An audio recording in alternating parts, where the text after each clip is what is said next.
আমরা সরকারি দল থেকেও বলছি জুলাই আমাদের, বিরোধী দল থেকেও বলছি জুলাই আমাদের। তাহলে এই জুলাইটা যেন সত্যিকারেই আমাদের হয় সেটা আমরা দেখতে চাই। ধন্যবাদ জানাই মাননীয় প্রধানমন্ত্রী, তার নেতৃত্বে ইতিমধ্যেই সিদ্ধান্ত নিয়েছেন জুলাই স্মৃতি জাদুঘর 5 আগস্ট খুলে দেবেন। এটি আপামর জনগণের একটা আকাঙ্ক্ষার জায়গা ছিল। আর জুলাই স্মৃতি ফাউন্ডেশনের ব্যাপারে আশ্বাস শুনেছি, এটার জন্য অগ্রিম ধন্যবাদ জানাই রাখলাম। আমি অনুরোধ করব জুলাইকে ইতিহাসের পাতায় তুলে ধরার জন্য, এবং এই কাজটা সরকারকে করতে হবে।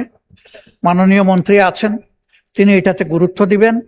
জুলাই অধিদপ্তর যেটা করেছেন তার আওতায় শহীদদের প্রোফাইল, তার আওতায় আহত পঙ্গু যারা আছে তাদেরকে তুলে আনার এই বিষয়টা ইতিহাসের অংশ হিসাবে সংরক্ষণের তিনি কার্যকরী উদ্যোগ নেবেন, এটা আমি আশা করি।